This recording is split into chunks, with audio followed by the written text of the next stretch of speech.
Hello and welcome to another exciting episode of Token Podcast. I'm your host and sometimes referee, Zach's that neighborhood friendly Pearson.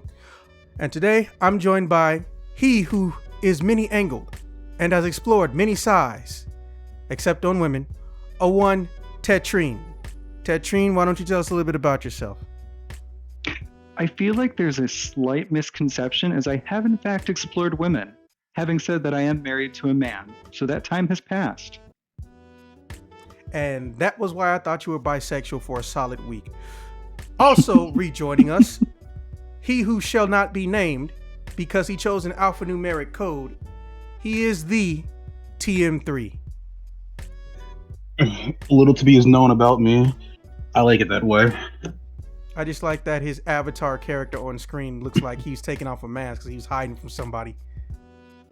Yes. Now you're getting it. And of course, the one who's been tossed many a coin, who's been missing for many a day, to be fair, he's in Alaska, a one, Witch King. Hey everybody, it's good to be back here and whatever the shenanigans bring. Yeah, that's a nice way of putting it. Oh, I see you finally discovered FBB. Good for you. What's that? Oh, so many things I have to show you.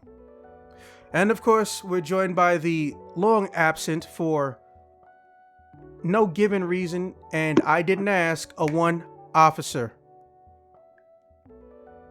Hey, good to be back. And you sound muffled. I'm gonna boost your volume. Wow, you've been going so long, your volume somehow went back to default. Never seen that happen. Okay, putting you back at 130.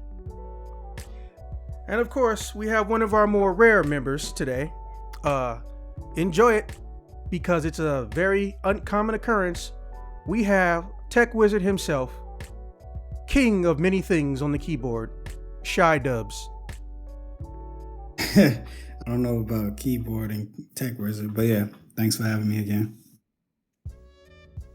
You have the fattest check here. Take the goddamn compliment, bastard. All right, so our topics are going to be very unique. Some of these we have glossed over, but so much time has passed since we first started this podcast some fucking 5-6 years ago. Yes, it's been that long. Some of these things have actually come into existence. Control your ADD. So even though we've glossed over Marvel TV shows, we've glossed over artificial intelligence, we've glossed over sequels, reboots, and remakes, things have changed, as does many a thing in life. And here comes a new challenger right before we start and right on time. Go look at the topics if you need to. We are joined by a wild diabetic, Haven. ¿Cómo estás? The topics are both in the announcement section and they are in your inbox. All right, so number one. Artificial intelligent card game deck builders are virtually undetectable in online play and can even be used to build decks with upwards of a 90% win probability.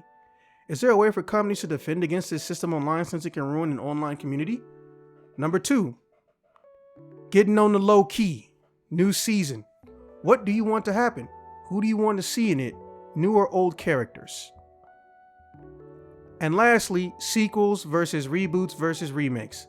I feel like we probably should have asked a long time ago, but what are your preferences and why do you think the others are terrible? And just so we're clear, I don't mean people who disagree with you. I mean a sequel, reboot, remake, whatever you prefer. What is the other thing that you think is, hot booty garbage? And for the I don't have a media restriction on sequels, reboots, and remakes, just let me know if you're referring to video games or different forms of medias, sequels, reboots, and remakes.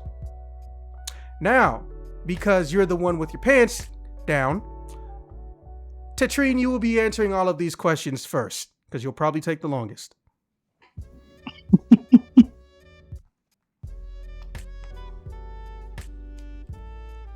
Okay, should I just dive right in? Yes, that's how it works.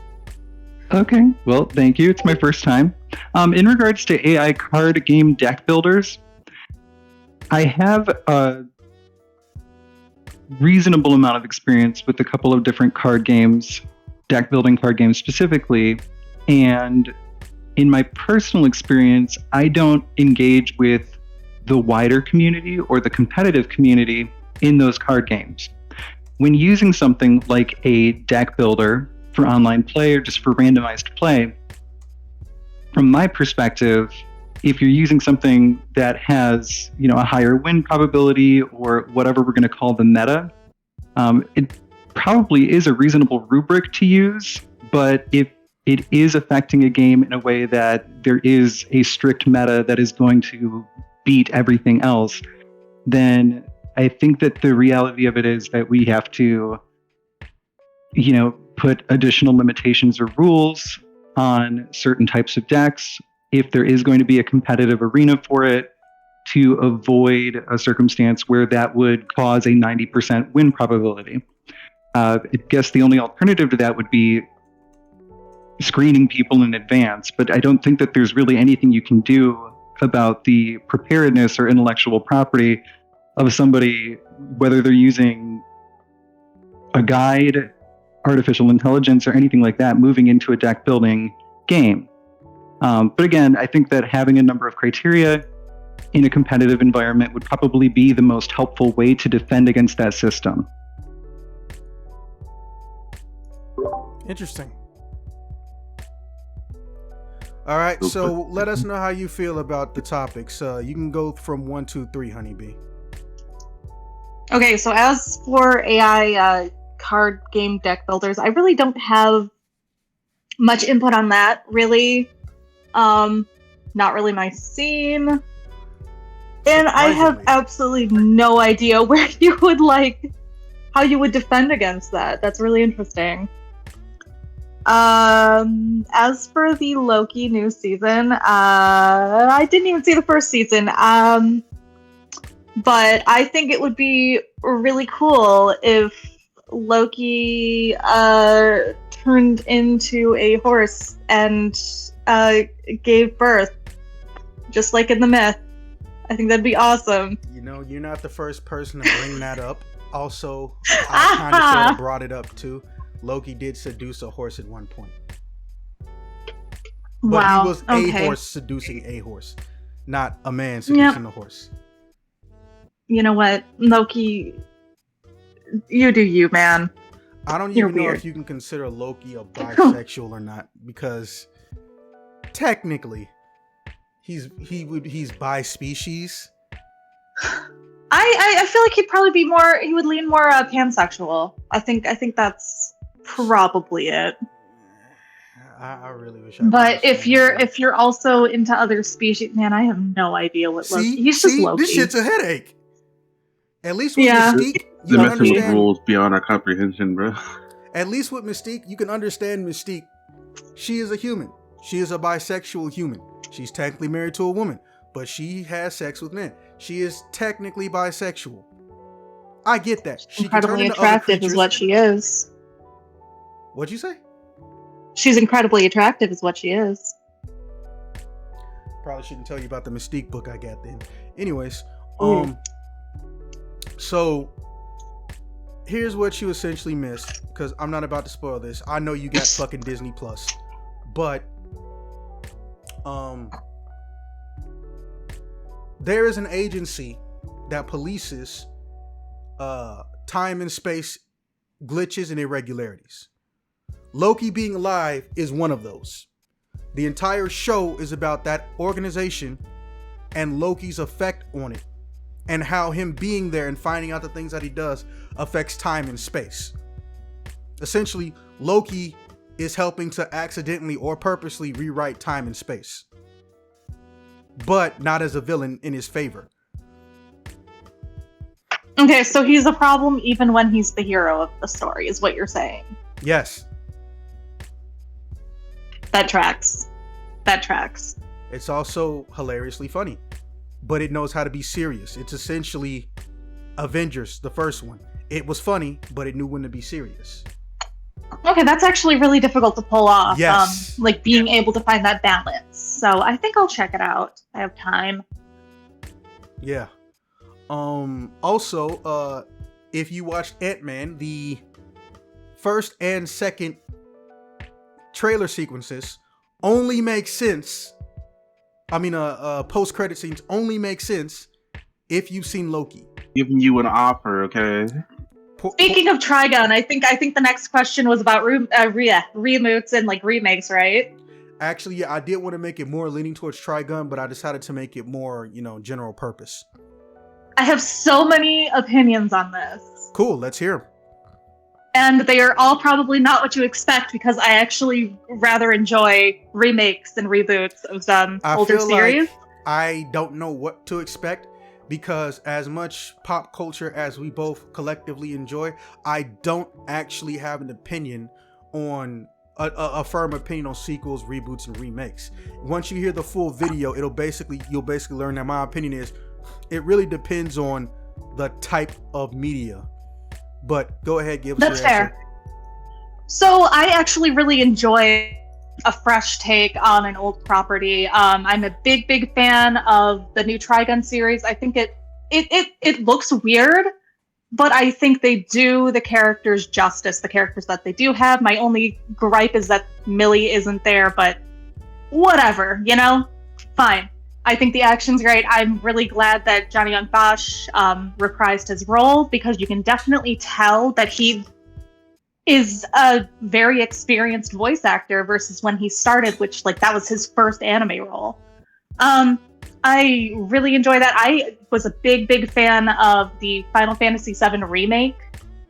Huge fan of that. I love that it was different. I love that it was unexpected. I loved that it showed us sides of these characters that we just could not see in the original. And I love that the remakes give a newer generation of kids, kids who were who are now our age, or kids who were the age that we watched these shows as originally.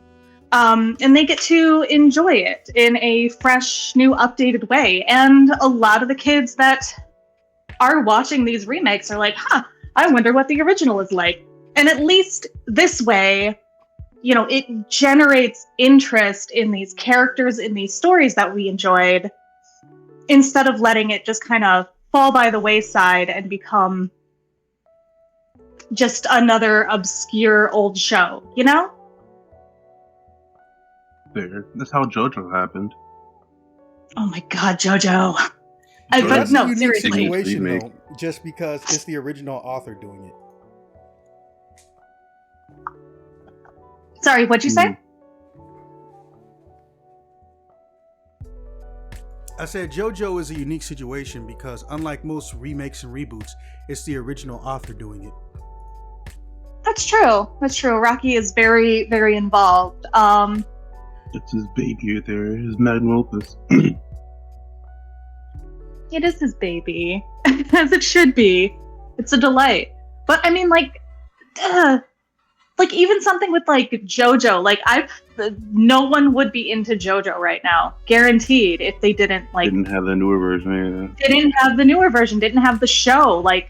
People would walk by it on manga shelves and be like, JoJo, what the fuck is that? This little British boy, okay. He's so skinny in the other the original. I love that the show actually follows Araki's updated art style as he grew as an artist too. Because the characters look different from season to season, wildly. Yeah, they just keep on shrinking, bro. Their muscles. Honestly, I think a lot of it is Araki was taking way more, inspiration from art, from fashion, from models, so that kind of translated into his art style. He took a lot of pop cultures with his stands and references. It was very cool to dissect whatever he put in there. Yeah. So I mean, even with something like JoJo, I don't think remakes, reimaginings, reboots are a bad thing at all. And you can still enjoy the original all you want. There is nothing saying oh, this reboot is going to completely eradicate the original. You will never be able to find it again. You'll never be able to watch it again. It might overshine it, but nah. Yeah. I think the only thing that's gonna happen is you go to an anime convention and you're gonna see more cosplayers of the newer version than the older version. But I still see original Vashes walking around. All hair. The tall hair. The pineapple head, bro. The spiky hair. But yeah, no, I think all in all it is a good thing. It does not spoil anything at all. Keeps the memory alive. Yeah, it does. It keeps the memory alive. And again, I've talked to younger people who are like, well, now that I like this thing, I need to see what the original is like. And I think that's amazing, because otherwise they would have zero interest. So, you prefer remakes over sequels and reboots, is what you're saying? I think sequels have their place. I feel like, okay, if it was like something like Cowboy Bebop, I would be like, maybe a sequel we don't really need because it wrapped up pretty well. But like a continuation in the universe would be awesome. And we did kind of get that with Carol and Tuesday. That's the same universe as Cowboy Bebop. And I think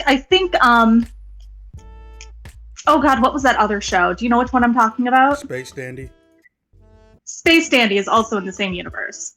What? So I think fucking with me. No. No, I'm not. It's the same universe. Yeah. Listen, you don't understand, and well, Honey's gonna find this fucking hilarious, but I wanted to curl into a ball and fucking die. Let me tell you how hardcore in love with Cowboy Bebop, or the concept of Cowboy Bebop I was. Before I knew the name of any school that taught game design and game-related anything, I decided I wanted to make a game that felt like a mix of Cowboy Bebop and Trigun. And they don't necessarily even have to kill people. They could just fuck with robots if they really wanted to. Then someone told me about Blade Runner, and so I was like, oh, it's coming full circle. I am now entrenched in the world of sci-fi. But not, hyper-obsessive Star Wars or hyper-obsessive Star Trek. Like a cyberpunk. And the problem with cyberpunk was I didn't like the idea of characters making themselves look like hideous fucking mutilated action figures for a singular advantage. And look what I found out about later, Ghost in the Shell. When they still look like humans, but still had the same abilities and functions essentially as, cyberpunk. And also Ghost in the Shell was inspired by cyberpunk, or the concept of cyberpunk. Because people keep forgetting there's cyberpunk, the genre, and there's cyberpunk, the actual game, what is it, the actual D&D style game. They're separate. Okay, I'm gonna go next. All right, so for me, or rather, in my case, I think there should be some form of how to phrase this.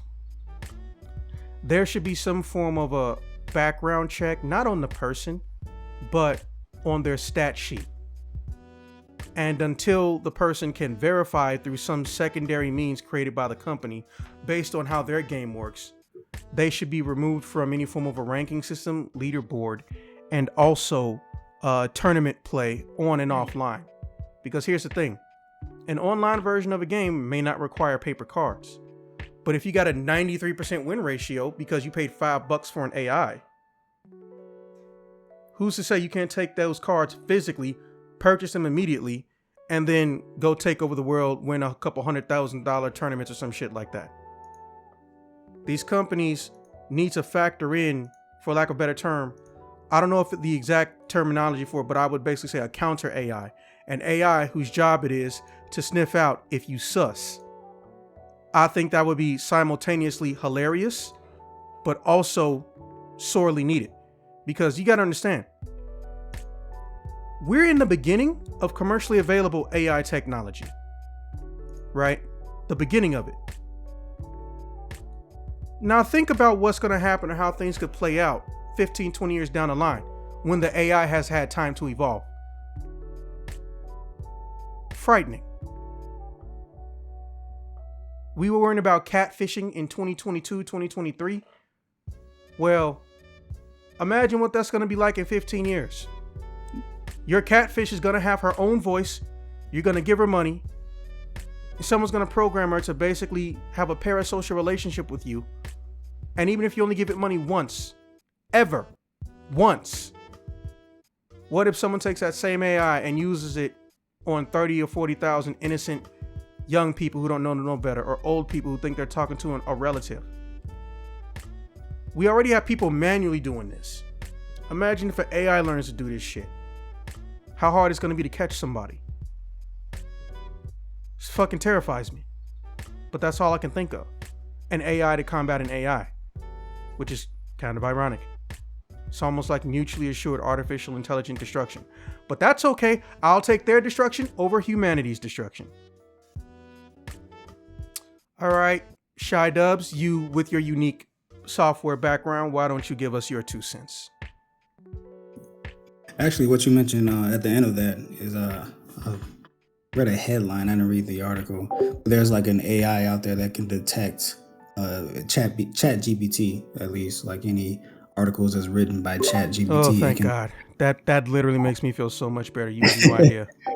But I feel like, honestly, the only way to truly make sure that AI isn't used to cheat in anything, like deck builders, or even at school, it'll have to come down to regulation, in my opinion, because outside of just hackers that can build their own stuff, when we have companies such as Google or Microsoft building stuff that isn't detectable, then that's a problem. So at least when it comes to these billion-dollar corporations, there should be some regulation that it's almost a disclaimer, almost like a watermark that is put onto anything that the AI produces that says, oh, this is AI, something like that. I feel like that's the only way to truly make sure that it's kept in check. Outside of that, with the way the technology is, that's going to be tough. I still thank you for giving me some optimism, and I genuinely mean that. No sarcasm.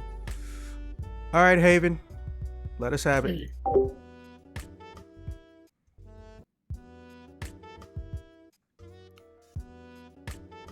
Haven, did you forget you're on mute?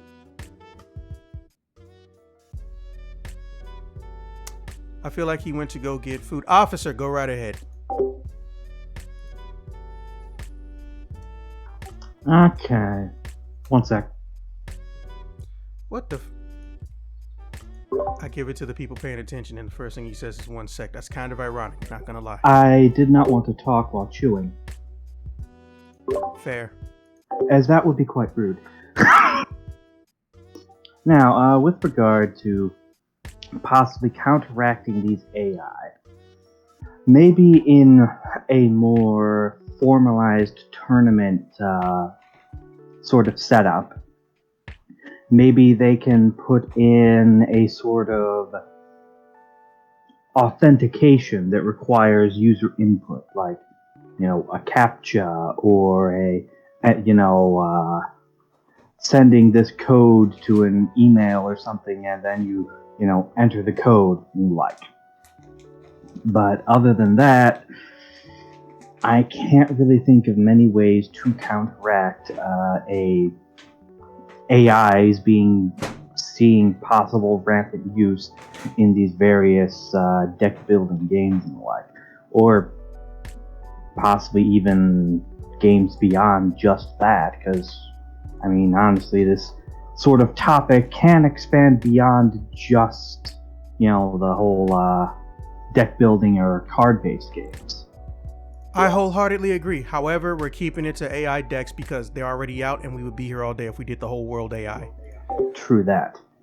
But some form of authentication, be it a CAPTCHA or a, have to enter a code that is sent to an email, would possibly be a way, or even, a code sent to your phone or something would be a way to do something.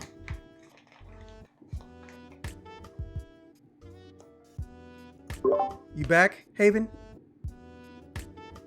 Yeah, you messaged me while I was taking groceries.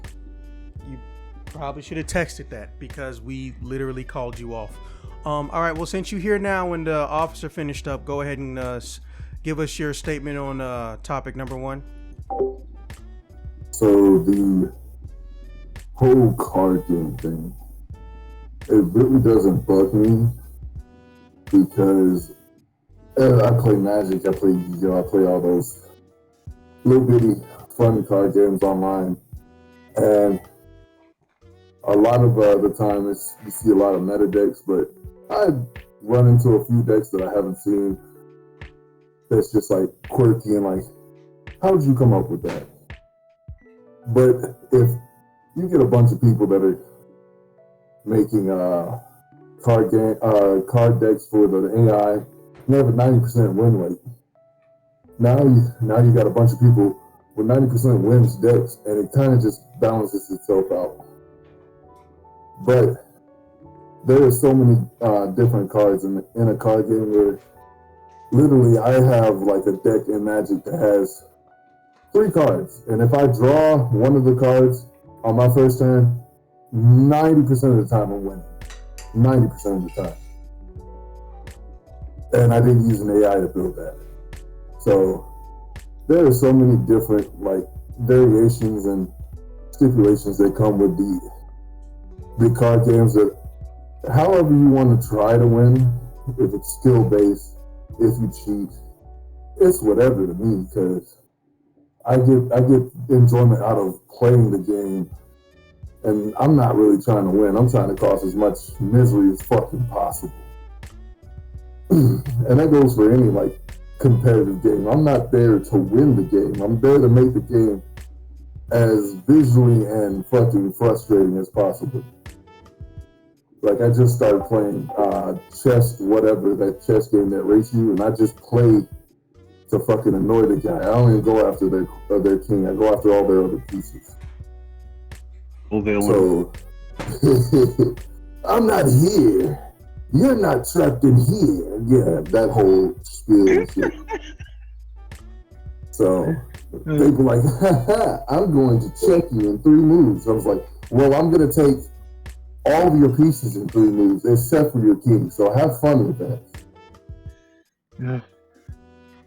So yeah, AI in general, I would say we need some restrictions on it because I already go in Call of Duty and people are just like fucking aimbot and fucking this, that, and the other. And I'm just like, I'm not here to win the game because my buddies be like, oh, we're gonna get this dub, and I'm just like, I'm not here for the dub. I'm here to make this game as miserable as possible for everybody else. So I don't know. That's just my like opinion. Okay, so barring one person, literally, who does whatever the fuck they want to do without explanation, but technically they can do that, remind me, since we're all in Project Blue, barring that one person who does whatever the fuck you want to do and makes no sense to me, to be on Haven's side, not against him in any co-op shit. Someone remind me of that when the time comes. Oh yeah, I'm gonna find the most quirkiest thing impossible. If they have taunts, I'm gonna sit there and beat your ass and taunt you the entire time. Yes, I literally think you would try that shit. All right, so for question 1, has anybody not gone, or did we get everybody? No, I got say my piece too. Okay, go ahead. Yeah, so I never played Magic competitively, but I've been playing competitively in a new card game, Flesh and Blood, came out in like the last 2-3 years.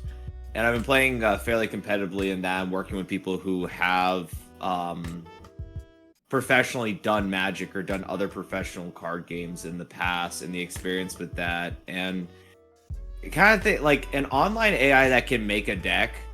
Like the first misconception is that 90% win rate. So no deck in a format that the creators of that game didn't super fuck up is gonna have a 90% win rate. Like even the only way you have 90% win rate is if your playgroup is constantly making misplays, because you're relying on luck of draws, you're relying on matchups against people, like what decks are good against each other. Like in the Flesh and Blood I play, certain deck builds are better against other ones, and you have like this convoluted game of rock paper scissors where this deck's good against this deck, but this good's good against this deck that also beats this other deck. So having a 90% win rate is more than just it's more than just the deck building part of it. I see you're mentioning Yu-Gi-Oh, and that one I can chop up to like maybe in the Yu-Gi-Oh format, because that's like a 3-turn format with, you know, misplays, making the optimal run, and there's not interactiveness to it. And that's why Yu-Gi-Oh, like, I'm gonna say it, right? Like, I don't think modern day Yu-Gi-Oh is a good format to play in, honestly. Like, from what it looks like, it just... You can just hear the nerds getting salty. I don't care. There's no, not me too. that much interaction. I'm just stating that they're like, salty. You just dump out your hand in your deck, and whoever gets their board and deck first wins. Like, it's just over, and it's 3 turns, which I'm like, okay, fine, you get done and over with quickly. So I can see where the AI would be good at like Yu-Gi-Oh, because you're basically running a program to play Yu-Gi-Oh. So if you misplay, which a computer's not going to do, it's better. So Yu-Gi-Oh, I'll take that as the 90% it can have win rate. But in terms of games like Magic, Flesh and Blood, where you have a variety of different things and the way the decks pilot and run, I think it's a useful tool, an AI that can build decks and then go online and test them and see how well they work against other decks, because that's basically what people are going to do anyways. And the top tier deck builders, brains are basically computers. They're like super, I'm not being this derogatory because I'm autistic too, but like super autistic individuals whose brains act like a computer and can just like calculate statistically what every card is, its chance of drawing, how applicable it is in any situation, and mathematically calculate it like a computer, are the people who are making the top tier decks right now.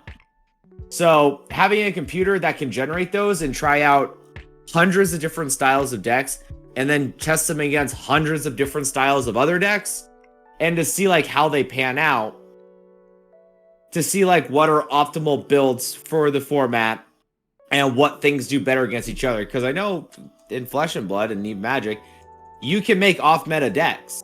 You'll have like, you know, 3, 4, 5 different decks that are like on meta. Like these are the best performing decks. So, well, if you want to win a tournament or do really well in it, you don't build a meta deck and try to outplay people whose brains work like computers. You make an off-meta deck that does really well against the people that those computers are fighting against. You don't have to go like 20-0, you can go 18-2 and still win a tournament. So having a deck AI that can test stuff out for you is useful, and I don't think a competitive community is going to mind that, because we rip off each other's decks all the time. For a casual format though, I honestly have been so long since I played casually anymore. I literally started playing Pokemon card game because it was the closest thing to fun I could have anymore. With a card game in a casual setting. That is it's just competitive. Statement. Like, how do I win? How do I Pokemon? Pokemon's so much fun, and it's still better than Yu-Gi-Oh. I don't care. Go ahead, flame me, internet. Go so Twitter. Much nerd hate that I don't give a shit about, but I still find it kind of funny. I honestly, I know we don't get comments, which still baffles me. We've made partner. Still barely get any comments. But if someone gives salt about you saying Pokemon better than Yu-Gi-Oh, oh man, I am reading all those comments. I think it's better. I'm just saying I have more fun with Pokemon. And no, you literally did say it's better, and I'm not going to edit it out. Moving on. All right, so first and foremost, before we get too far into this, who hasn't seen the initial season of Loki? I like that. Everybody here seen the shit. Beautiful. Me. But also that was fine. Okay, well, you ain't got shit to say then. Nothing personal. All right, I'm going first this time. Bruh. I want to see, and I know this sounds weird, I want to see these time variance mofos, now that they fuck with the Kangs, I want to see them go into a dimension where we have people who died from the Avengers live and someone else died. So that way we can get just one more scene or some closure involving other characters. Let's think about it. They said that they shot 2 scenes for who dies in Avengers Endgame. One for Captain America and one for Tony. And the one for Captain was fake. That was just a misdirect for the actors so they won't snitch. It was always going to be Tony. Well, let's go into a dimension where, he lived. Turns out he becomes a superior asshole Iron Man. A version of Iron Man who was literally the definition of an arrogant, rich sociopath who did what the fuck he wanted to do and convinced himself he could do no wrong. Like, his ego got so big from taking out Thanos. Even though Doctor Strange did the heavy lifting, let's real talk, that he decided, man, I can just do whatever the fuck I want to. The world loves me. Like, it's basically if Kanye had an Iron Man suit. Right? So, I want to see that. But I also want to see a dimension where the characters start looking like cartoons. Right? Like, they accidentally go into the what if dimension, but the what if dimension is animated. Not just looking like how the what if did, maybe when what it looked like the comic book. We've already seen Frog Thor for literally 4 seconds. I'm salty about that shit. Find a dimension where Donald Blake exists. That's what I'm looking for. I want to see the characters who no longer are portraying the characters that they started off as because they're dead or their contract's up. And they could even use this as a way to bring back Coulson. Yeah, that's right. I said it. The name time forgot. We could use Loki as a way to not only get back Loki, but also Coulson. For God's sakes, the man grew up on Marvel. What did Kevin Feige say was his biggest regret about Avengers? Killing Coulson. Oh, and She-Hulk. I don't care what she does. Just She-Hulk and Deadpool showing up. I don't care how. Isn't Coulson still alive? No. He's Different got dimension. his own spin-off show. In a different dimension. Moving on. Officer. Oh, already going to me, eh? Well, thinking on it, I want to see some really, fucking crazy dimensions. Like, say, a dimension, you kind of hit on it, Zach, where, everything's animated. Or maybe, Frog Thor that's a good one, but maybe something where, I don't know, this one might be a little too crazy, but maybe a dimension where everyone is like a talking animal, and there's superheroes. Utterly ridiculous what the fuck things. Because the whole, everything that Loki set up could very well lead to this level of absurdity, where all these different variants showing up and the like.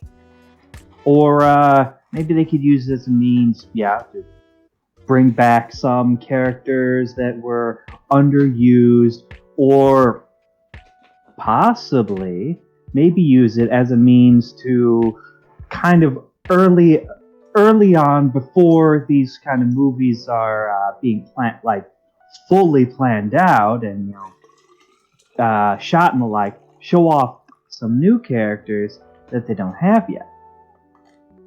Because there's still plenty more characters in the grand, multiverse that is Marvel that they could introduce. Though, maybe some will just be reserved for only showing up in that show. Or maybe have Loki serve as a means to create some more spin-off shows. Show off, what's going on in this particular alternate dimension sort of thing. But, that's about it for what I could think of. Who's next? Tetrine.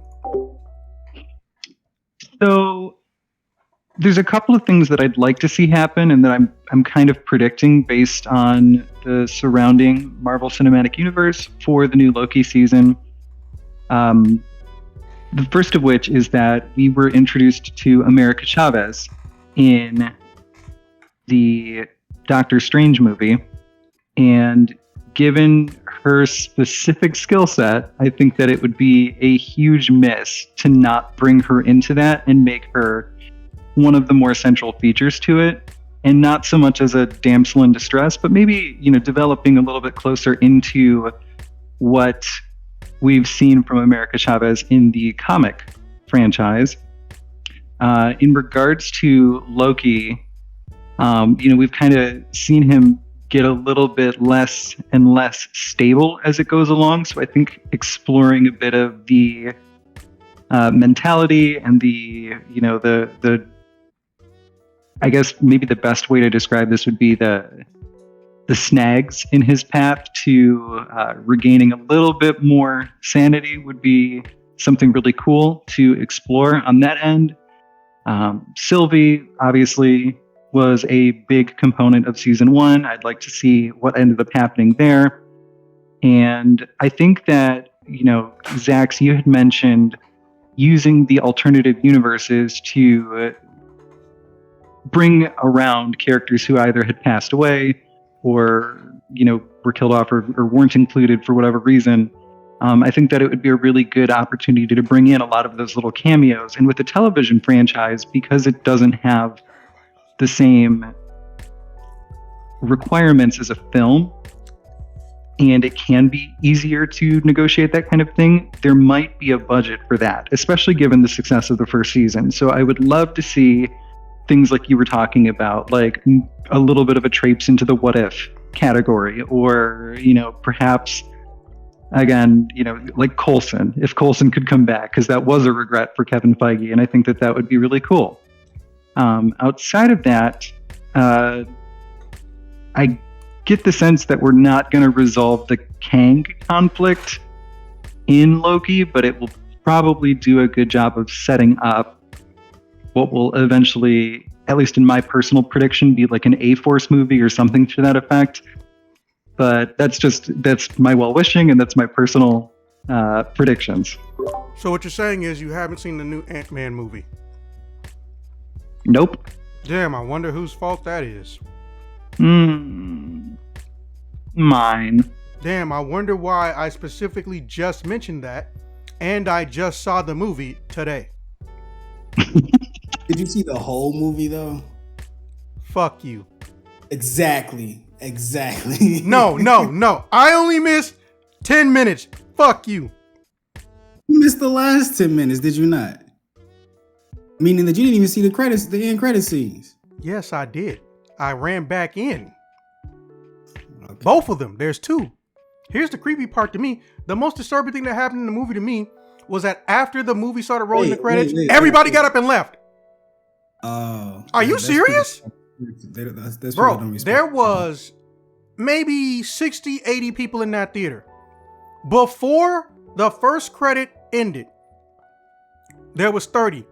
Second credit, there was 6. Yeah, I don't get that. Like a simple Google will tell you. These people not watched Marvel movies before? That's what I'm thinking. It's disturbing. I'm not even joking. I was actually disturbed. But yes, Tetrine, you should see the movie. In fact, you and Shy Dubs should see the movie. And I'm not saying it should be considered a date. I'm just saying I will consider it a date to piss off Shy Dubs. Would you piss me off with that? So have we not discussed that Tetrine is He gay? said threaten me with a good time. Has that never been brought up? What? Because that was the first 10 minutes of this whole entire thing. He's gay. I know that. We already know that. That doesn't matter. Like, I'm Listen, bro. Like, people listen to my voice and know that I'm gay. I still feel like that's a fucked up thing. I don't do that, but that's a fucked up thing. I listen to my voice and I'm like, you know who's gay? That guy. Yes, while you're staring at a mirror, we're aware. Yas, queen, yas. Let me just count real quick. 1, 2, 3, 4. 4 straight people. One, You're outnumbered. 2. Oh, we're almost even. We're one Oh, person no. short. We're one person short from being a 50-50. Okay, let's That's see who's okay. next. I can take on 2 people at once. See, that's a soldier right there. That's You know, Well then. I'm not gonna say it just because it's too easy. Low-hanging fruit. Moving on. not the only one. Shut the fuck up. Hold up. You can't even say shit for number 2. Shut the fuck up. All right, Haven, go. I'm gonna be honest with you. I watched Loki. I enjoyed it, but I don't remember what happened in any of it because I hate you I'm so much. I'm an anime person. I watch anime, Fuck you. so Moving on. Who really hasn't what I'm spoken trying yet? to do. Witch King, did you go? Witcher, did you go? Or did he literally go? To the bathroom. Possibly, but I tell all you mugs, when you go someplace, tell me. Oh, I have to pop out for 20 minutes. He said it at 5:15. Well, maybe he went to go get food. All right, well, he'll answer it when he gets back. Moving on. We technically have a schedule to keep, which is a weird thing to say. Sequels, reboots, and remakes. All right. I'm going to just say it right now. I want to let Tetrine suffer this, given his unique perspective and business background with media production. But I want to get this off my chest because there's so little I can get off my chest. My tits are flat and I am not fuzzy on the torso. So, for me, I feel like they each have their own merits.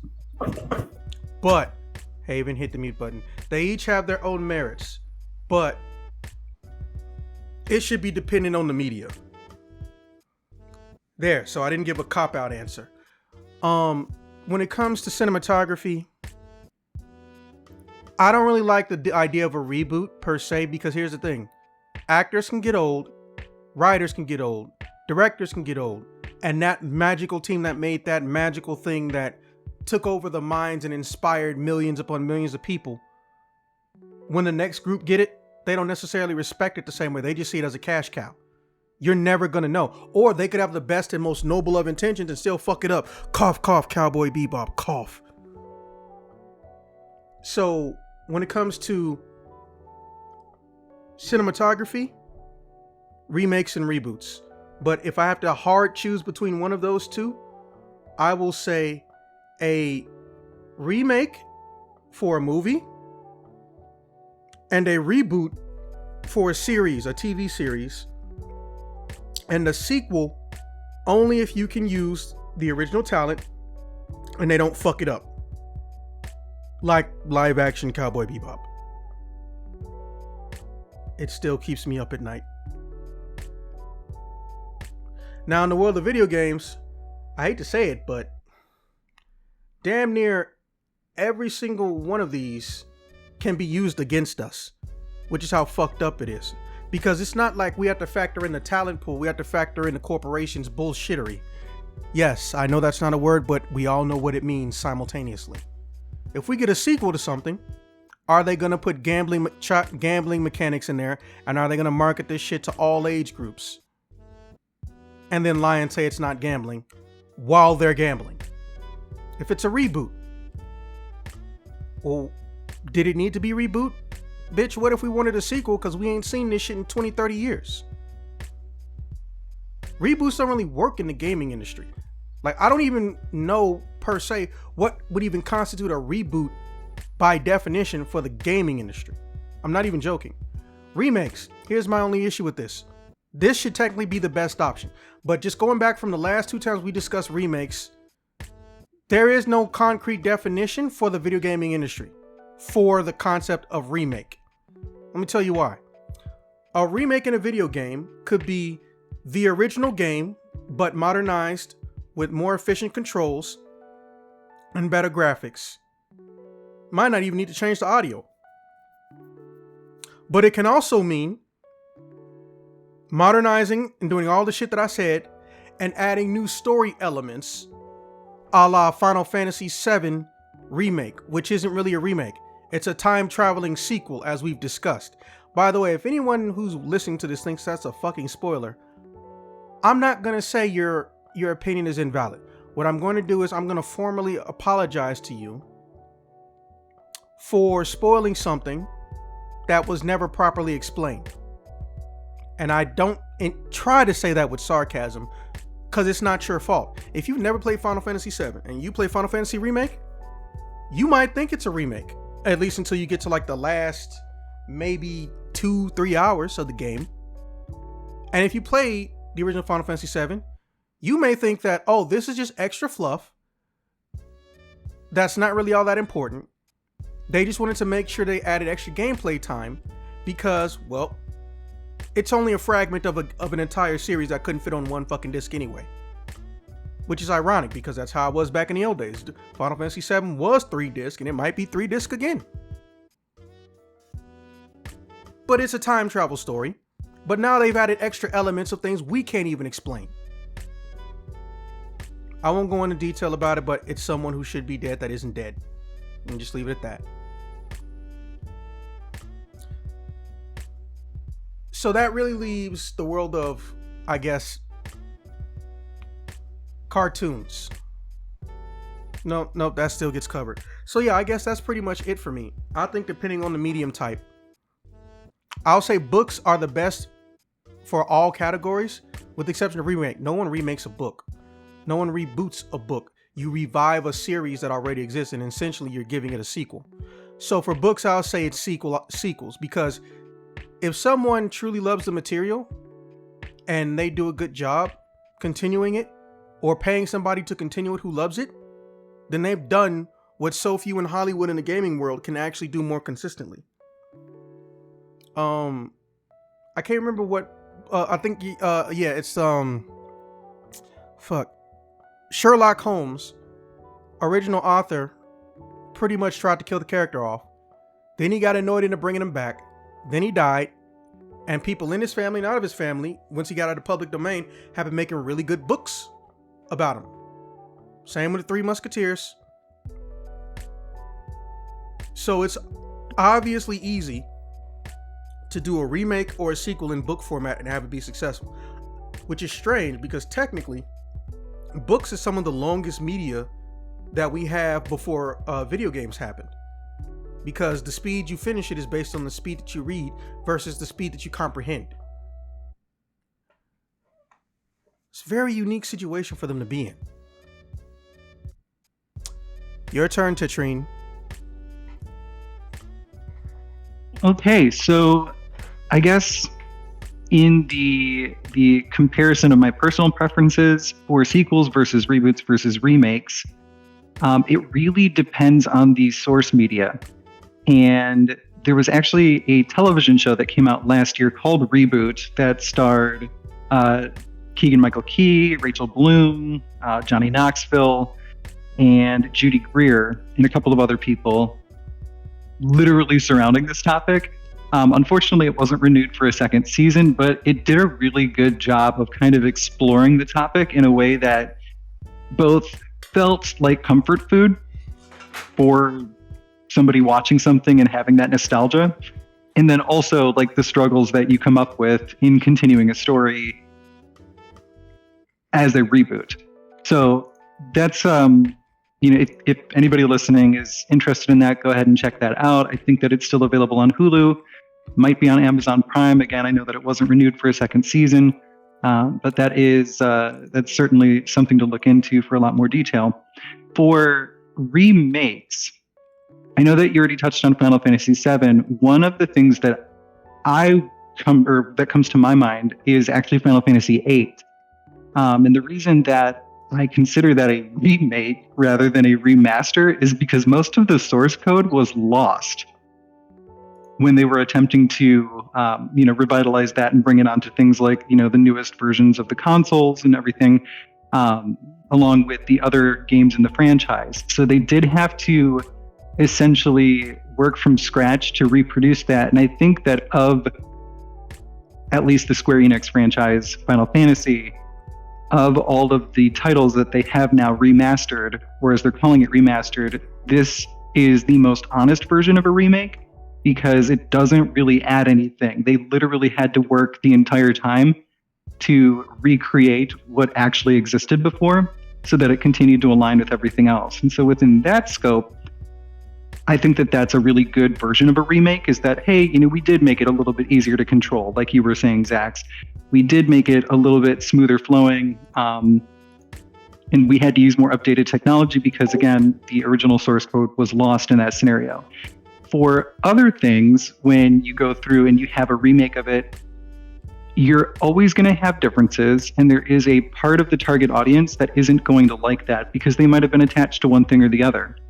But then there's people like myself who really enjoy additional perspective or additional world building, or possibly now that voice acting is a big part of video games or any kind of media like that, you might get a slightly different take than you had the first time that you went through it. And again, that is for that target audience of people who have already played it. When I think about remakes like the anime Sword Art Online, in the past couple of years, we've started to get the Sword Art Online Progressive series, which is the original Sword Art Online story, but primarily told and viewed from Asuna's perspective rather than Kirito's. A lot of people didn't like that because in the original story, when we're seeing everything from Kirito's perspective, we see the sweet sides of Asuna when she's alone with him, and then we also see the very serious and the very strong sides of Asuna when she's in battle. Having a more fleshed out story from her own perspective allows that space to kind of explore her inner monologue, her feelings, her other relationships. And a lot of people who really valued that character based on the strengths that she was able to portray saw that as a diminishing kind of factor when it came into watching these new films. Now, I personally love them. I eat that kind of material up. So I do enjoy that alternative perspective. So I guess in that sense, it would kind of be considered a little bit of a reboot. It's definitely not a sequel because we're covering material we've already covered. And so that's, I don't know, it's neither here nor there, but I do enjoy additional perspective and world building, and even if it challenges kind of my original thoughts on something, which leads me into sequels. Sequels are excellent. I love a good sequel. I used the term comfort food before, and I think that that's a really good perspective to have when you think about things that have taken a really long time to get a sequel. A really good example of that would be Hocus Pocus 2.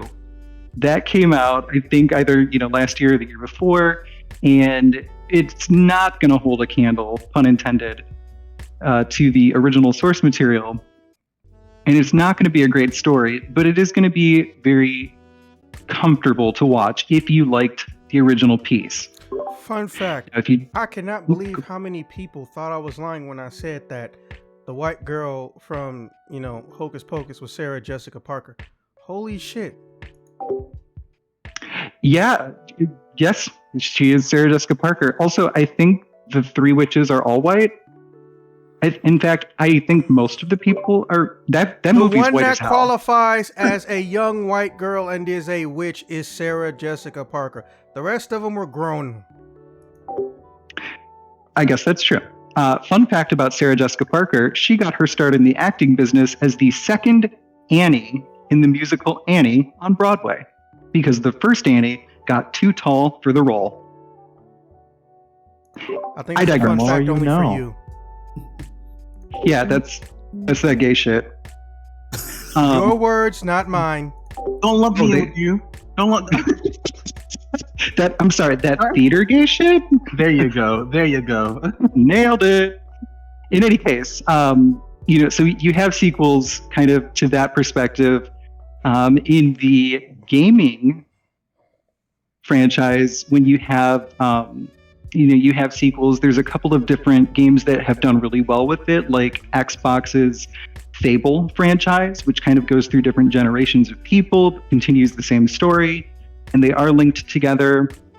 You get really, toss-up versions, again, going back to like the Square Enix franchise, where you have the like Final Fantasy IV and then Final Fantasy IV The After Years, in which you're playing as the direct descendant of your original protagonist, and you still get to interact and play as all of the original characters, so long as you purchase all of the downloadable content for like $70 in addition to the base game, mind you.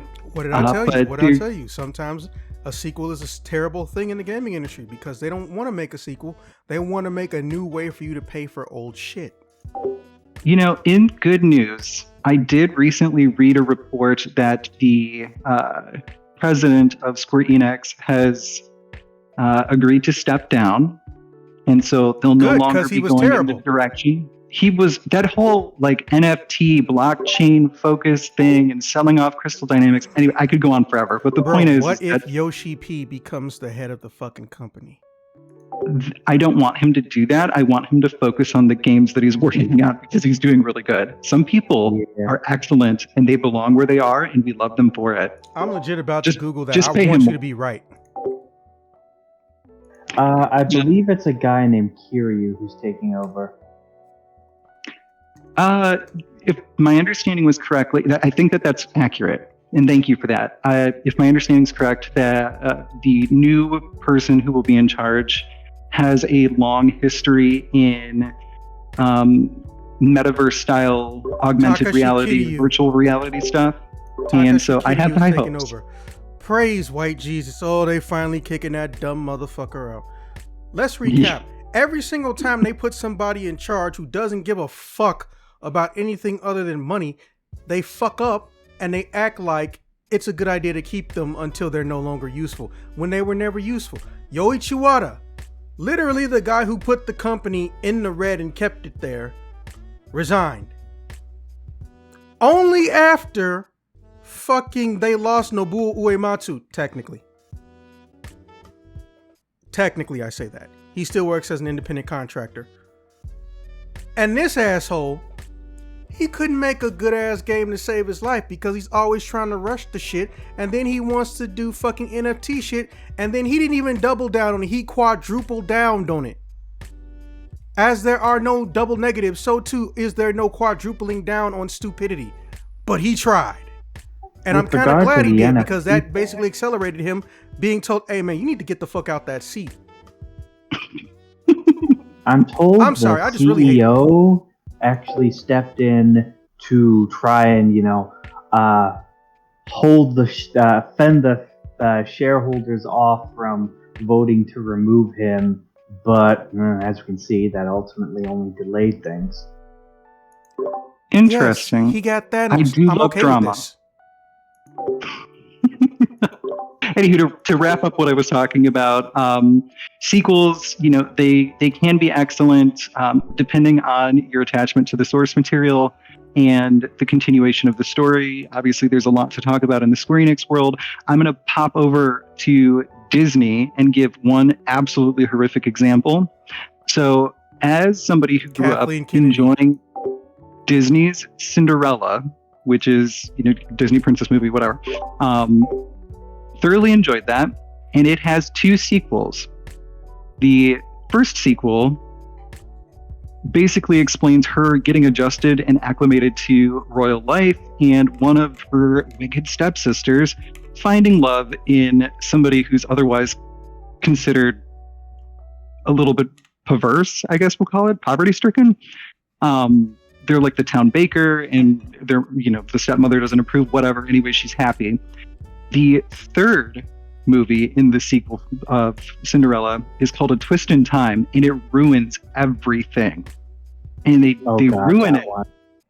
They ruin everything because the wicked stepmother gets the fairy godmother's wand, turns back time, makes it so that the shoe magically fits one of her daughters, and Cinderella has to then interrupt or basically make her way to the royal wedding where the prince actually does recognize her and is like, oh, wait a minute. Like, it had nothing to do with the shoe. Like, yeah, it was you. Anyways, all of these things happen. And at the end of it, this fairy godmother gets her wand back and is like, do you want me to change things back to the way they were? And Cinderella says, no, I'm happy. I still have what I want. But that null and voids the entire Cinderella story that we're actually accustomed to, and thus, in my opinion, ruins it. In that situation, the sequel is terrible. Like, if you're going to continue the story and you're going to include time travel, do an okay job. Don't ruin everything, please. Those are just my opinions. In any case, I digress, and I can pass off to somebody else. Of all the references that any of us could have possibly brought up, never in a million years did I think any motherfucker in here was going to mention Cinderella. Your turn, Witch King.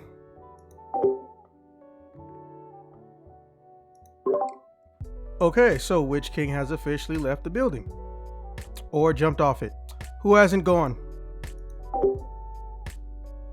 I haven't gone. Como estas? Okay, you two. All right, you two haven't gone. Haven, you go first, then Officer, close up shop. All right, sequels and reboots and remakes. They all have their merits because I'm a generic fuck. But I prefer reboots for movies, especially if they're really old and I haven't seen them in a long time, so I can go back and like, oh, they're redoing the Magnificent Seven, so I'll go back and watch the original, and then I'll watch the reboot, and then I'll be like, oh, well, that's not as good as I remember it being. And then, you know, I have that whole debate with myself because, you know, I'm fucking insane. I talk to myself. And then I guess they call them remasters for video games, for remakes. Like, I just downloaded the Dead Space remake, and I'm fucking loving it. They upgraded the graphics. There's new ways to go about moving around the ship. Like, those are really good examples of like remakes, and then you get remakes, and then you get the shitty ones that you wish you never laid eyes upon. And I don't have any examples up on cue, but you know, we'll move on to what I think about sequels because Just one of my hands. Action Cowboy Bebop. You got a problem with Cowboy Bebop, my guy. You need to go to a therapist about that shit. Have them talk out your transgressions. But for sequels, like, I don't mind a sequel, but sometimes sequels just run the entire thing. Like, hands down, favorite movie, just to sit down and watch and just, you know, let it play in the background. I've watched this movie like probably 1,000 times. It's Starship Troopers.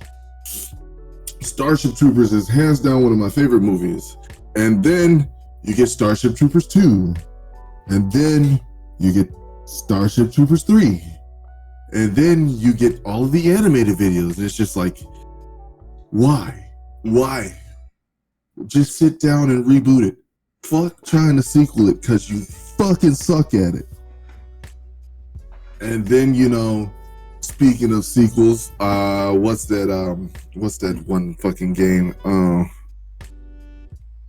Then you get sequels like Call of Duty, where, you know, it's Call of Duty Modern Warfare 2 and 3 and Madden, whatever a fucking number is. Oh It's God, just let's like- not get started on Madden. It's just like sequels can be good, and then you have people that are just trying to maintain the status quo. Looking at you, GTA. So, yeah, it's like sequels. If it can be great, like there are tons of good sequels out there. Don't ask me now because my mind's fucking blank. But I think they're really good in that aspect of like video game sequels are better than movie sequels, hands down, no argument. You can shut the fuck up. But if we go back to reboots, I like what's his fucking name? The tall, skinny guy that plays the Amazing Spider-Man. Andrew Garfield. Yeah, I enjoyed his Spider-Man because he played more towards the comics than what's the fucking original Spider-Man's name? Tobey Maguire. Andrew Garfield lame. And then He made I love in the last movie. Come on now. Tobey Maguire is like hands down one of my favorite Spider-Mans, but Andrew Garfield played Spider-Man more towards the character in the comics where he was, real snippy, made jokes the entire time. Okay, I give him that. I give him that. He respected and he had the role. The fucking build, my guy. He respected the role. I give him that. And then Tom Holland's just adorable. I can't be mad at Tom Holland at all. No, I mean, I can't be mad at him. He's British. I mean, do you know why I'd you rather can be him mad be at an Tom American. Holland? Let me tell you why you can be mad at Tom Holland. Because if you type in Tom Holland snitch on YouTube, you will get 20 and 30-minute compilations of that little bastard literally spoiling every movie he's in, sometimes before they've even seen it, right before they're about to see it. I'm not even joking. That's what makes him. That's what makes him likable too. No, he's like, no, it doesn't. It does the opposite. Because it's like so innocent in how he slips up on stuff. No, it's not innocent. You like Tom Holland alone. I think it's innocent. I think it's both endearing and horrifying. But yes, I think it was innocent at first. Now I think it's a quirk that he can't get rid of. Agree with that one. Because I give you the first maybe 10 times spoiling a Marvel movie, but now just spoiling every movie because you're super excited and you can't keep your mouth shut. That's a quirk. Bro, that's not an accident. Bro, Beef, when he came out on stage, a group of kids got to see Endgame. No, not Endgame, Infinity War, right? Him and Zendaya was there. He came out and says, "Hey, sorry, I'm still alive now. You guys have seen the movie, right? Are you fucking serious?" Yeah, he's still adorable in my book. I'd ruffle his hair. I'd ruffle your hair. I'll ruffle all of your hairs. Let's move on. my head. All right, officer, your turn. Officer, your turn. Go. All right. Well, I'm gonna start with because we are very much dividing this through individual media. Because let's just be blunt about it. It really does depend on the media. For between movies, video games, even comic books and the like. Which I don't think I'm gonna get into comic books in this because that is too big of a can of worms, and I don't want to mess with that shit. But let's start with movies. For movies, when it comes to remakes, there are times when you get movies that are just remakes of previous movies. Like, say, there was mention earlier of The Magnificent Seven. That is essentially a remake of Akira Kurosawa's The Seven Samurai.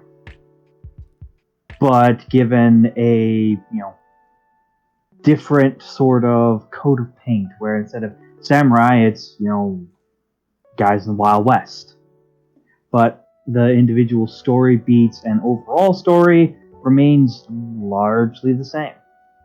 And I think that's perfectly fine. So long as, whoever makes the movies acknowledges, this is not, I'm not, I took a bunch of inspiration and ideas from this source material. So long as they can, they go openly say, hey, this is where I made this from, that's perfectly fine. And a sort of remake in that kind of thing is perfectly fine. Other times you get remakes of just a remake of this movie. Like, I'm trying to think of one. Where it's like shot for shot, this is a remake of it. I don't think can't anyone's really- ever actually done that, but they probably should. Really? Yes. There's always Yeah, some maybe. directorial deviation that they just have to put in. True. Well, then, and let's not worry about that.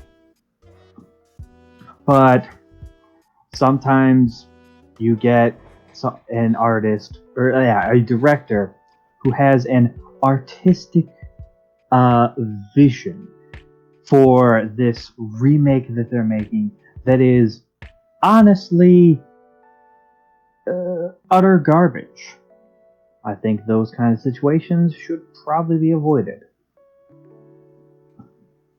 Now, when it comes to reboots for movies, please no.